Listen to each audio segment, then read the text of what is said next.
Hello and most welcome to 703.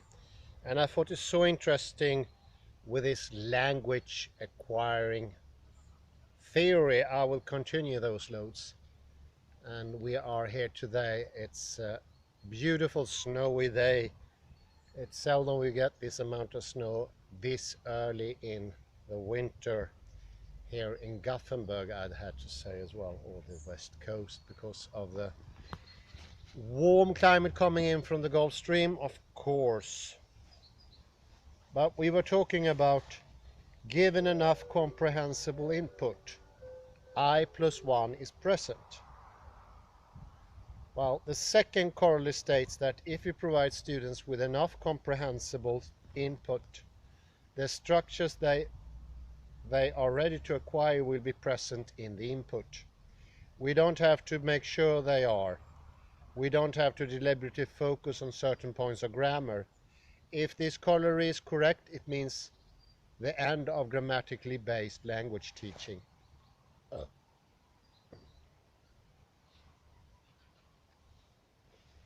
Before discussing this, it's important to emphasize that grammatical accuracy is an important goal. What we're discussing is how to attain this goal. I'm arguing that comprehensible input is a better way of developing grammatical accuracy than direct instruction in grammar. We all remember grammatically based classes. Students focus on one rule at a time, the idea being to master one rule and then move on to the next. It simply doesn't work. I will discuss 4 problems with grammatically based syllabus, problems that I think are unsolvable for the grammatical syllabus, but that comprehensible input solves with ease.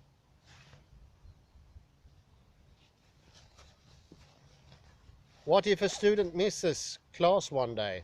If the class is based on grammar, the student has missed the rule of the day. If the class is based on comprehensible input, however, there is no problem. Every class will contain a rich supply of grammar and vocabulary, and there will be plenty of chances for the student to get comprehensible input containing I+1. With grammar-based teaching, the student gets only one chance, unless review is constant and extensive. With comprehensible input, there are many chances.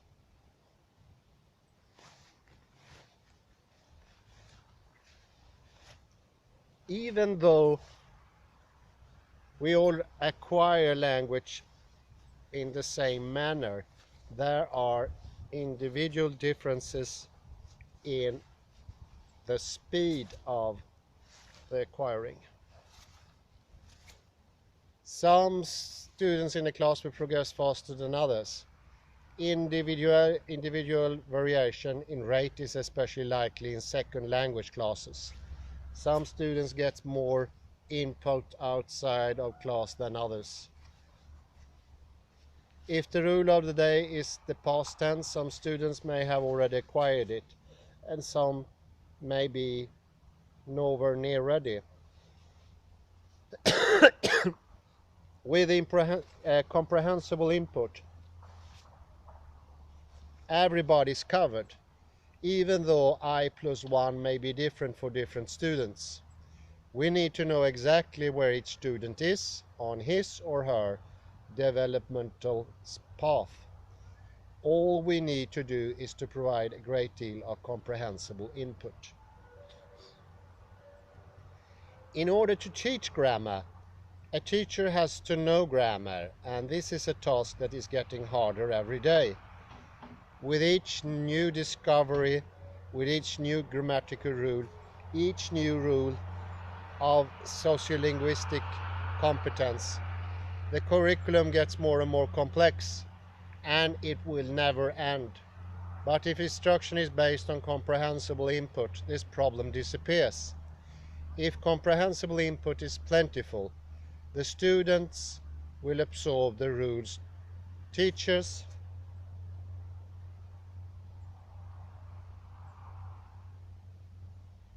and good authors use, whether teachers consciously know the rules or not, whether linguists have discovered them or not.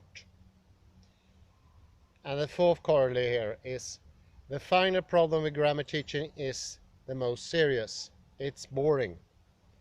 It is very hard to say things that are interesting and comprehensible when your hidden agenda is the relative clause. But if instruction is based on comprehensive input, all we need to do is to present messages that are interesting and comprehensible, and grammar will take care of itself. As most teachers know, this task is difficult enough.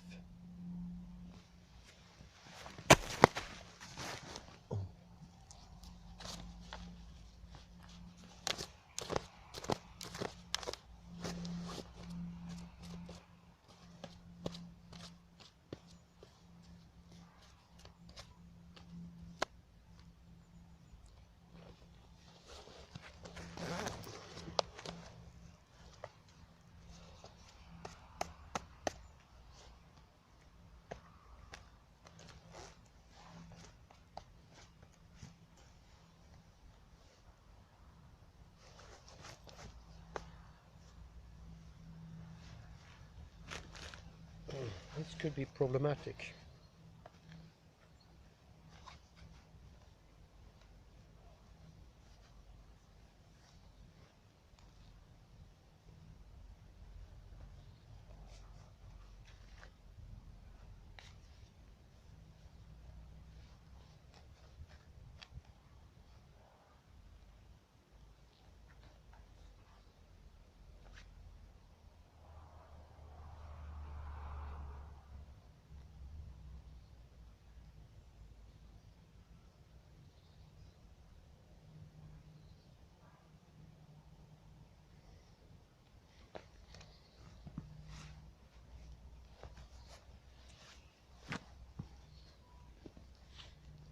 We can now return to the third amazing facts about natural order hypothesis.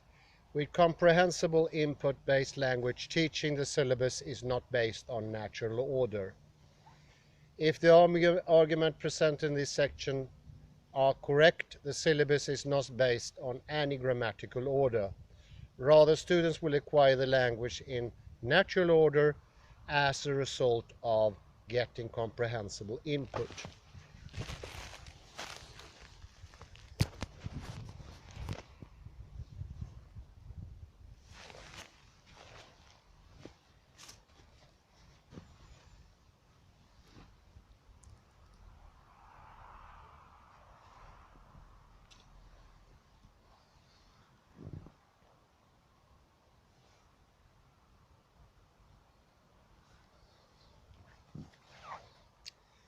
Now we're going into the next paragraph, that's affective filter hypothesis.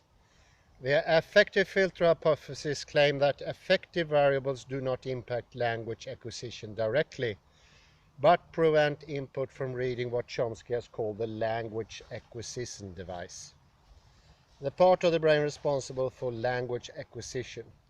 If the acquirer is anxious, has low self-esteem, does not consider himself or herself to be a potential member of the group that speaks the language, he or she may understand the input, but will not reach the language acquisition device. A block, the affective filter, will keep it out. The presence of the affective filter explains how two students can receive the same comprehensible input, yet one makes progress while the other one does not. One student is open to the input while the other one is not.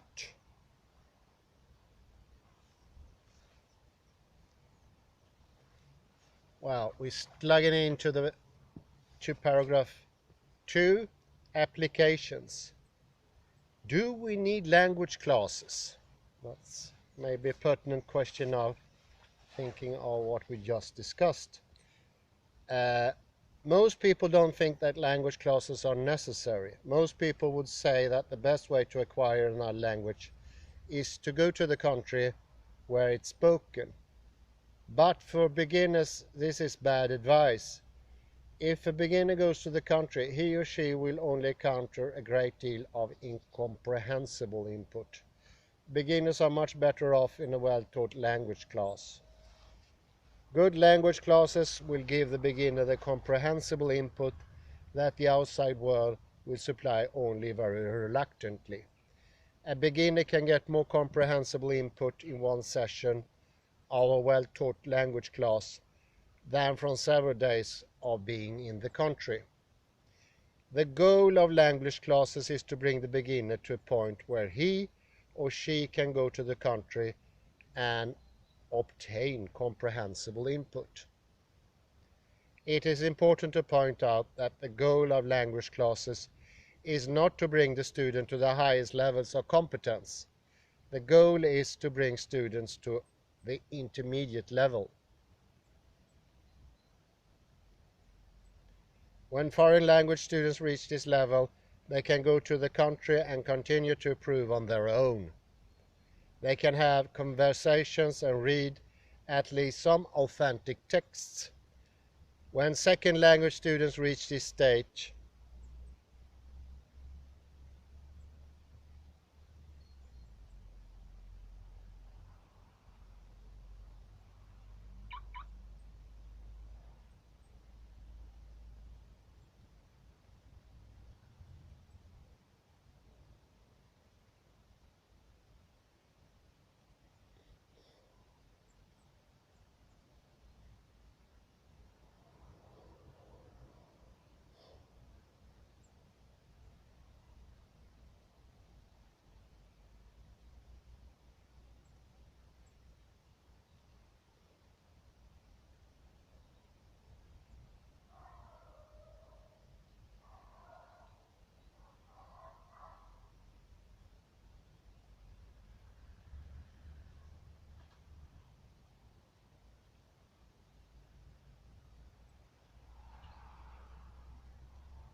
well, it was a bit defunct, the article I read, missing a finishing part, but I found a continuation in some other place. Written by Stephen Krasham himself, and that's the question: why hasn't it not anything happened as of yet? Because this has actually been known for quite some time, and that is in itself rather amazing. And I'm a bit surprised myself to hear about it, and to be honest, I wish I heard about it before and not today.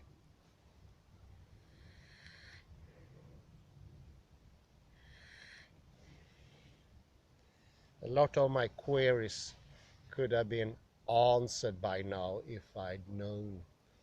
That's just the question I put.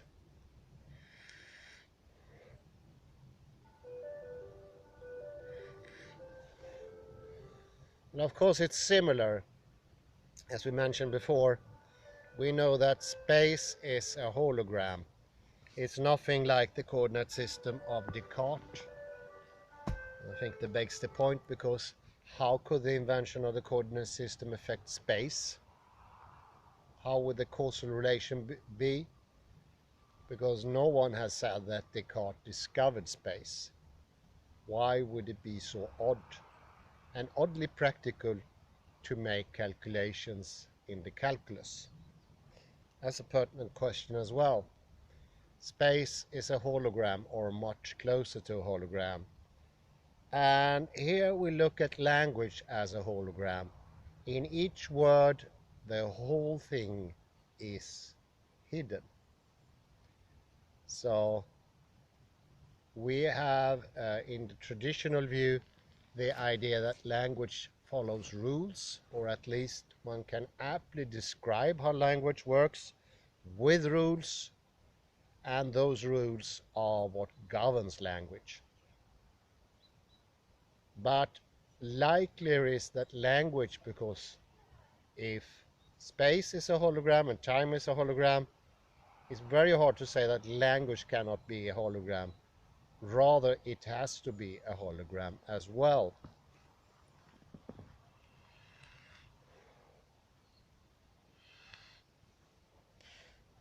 And therefore is not going from the little to the big, is not going from all the different rules to a bigger whole. Rather, the bigger whole informs the smaller parts. And each and every part of the language has a little certain portion of the whole language in its immediate pronunciation, execution, and just presencing of language, for using an Heideggerian term. Language is presencing.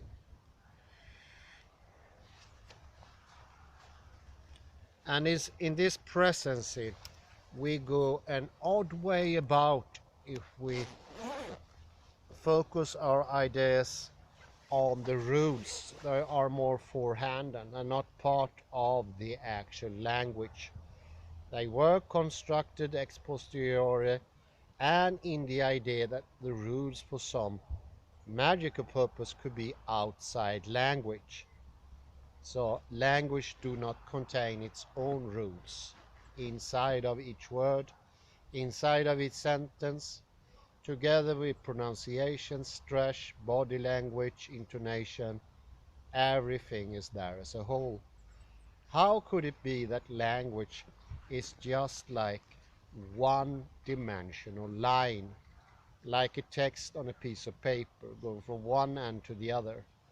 How can it not rather be a hologram, that in a word it's a whole and it contains everything? So I think that's one of the reasons it has been so hard to expect.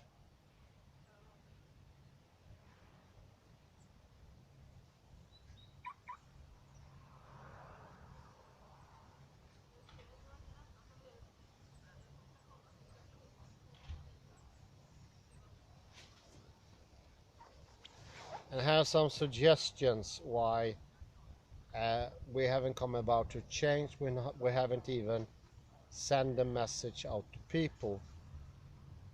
If you want to receive respect from colleagues, you should not write that grammar is unnecessary, because we have a whole generations, millions of language teachers, a support system funded by stately and other funds. It's very hard to get in there, and it does not really have a contact with the world. Language teaching has always been effective.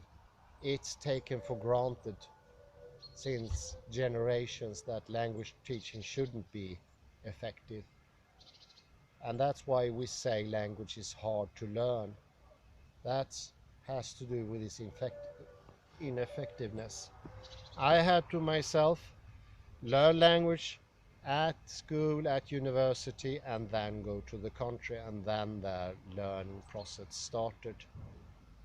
It never sort of spring to my mind that the first part was actually completely unnecessary and even harmful to the actual learning. So there is an academic purpose here. Representationalism is that strong, so we simply don't care if it's not effective. And that's also the reason why the only area of knowledge where representationalism has been sort of highly questioned, or just that just let it go like it was never anything, is because there's money involved in cognition science and especially artificial intelligence. And where there's money involved, dogma seem to disappear because there is a purpose all of a sudden. But how could there be a purpose at a university? because what they want to uphold is what they already learned. It's it's implicit, to use a Bohemian phrase. It's implicit in the institution to not accepting these things, because that would undermine everything that we're saying, and also it would undermine all the knowledge they have. Imagine that you read grammar for a language. You want to feel that that was important and that that has something to do with you learning the language. Otherwise, you have a lot of explaining to do to yourself. Why did I learn all those explicit rules? And how hard can it not be then to accept the idea that explicit rules do more harm than good? I don't know. I have to be completely honest with you. I don't think I will stop learning rules because I got used to them. I think they're fun. It's a little nerdy, and for some reason they explain things to me, but those explanations are not helpful. They play their own game in a sort of a separated language game. I don't know what to call it, but it doesn't really have to do with languages.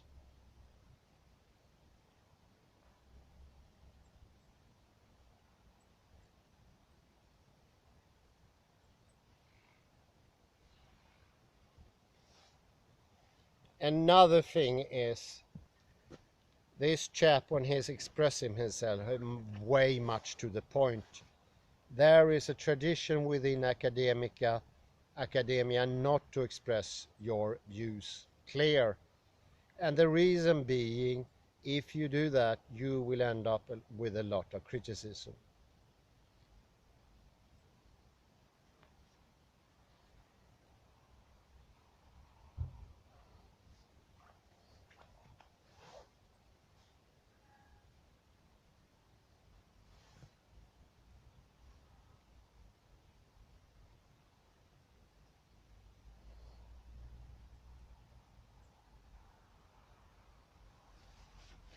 We know today that very many journal papers today are written to get published, not to be read, and often read like dissertations. They contain unnecessary information. Journal papers are intended to report on current progress in the field. They are aimed at specialists. Scholars should assume that readers are somewhat familiar with the topic under discussion. They are not textbooks for those new to the field, nor are they supposed to be critical reviews of the literature. That's another problem. Oh.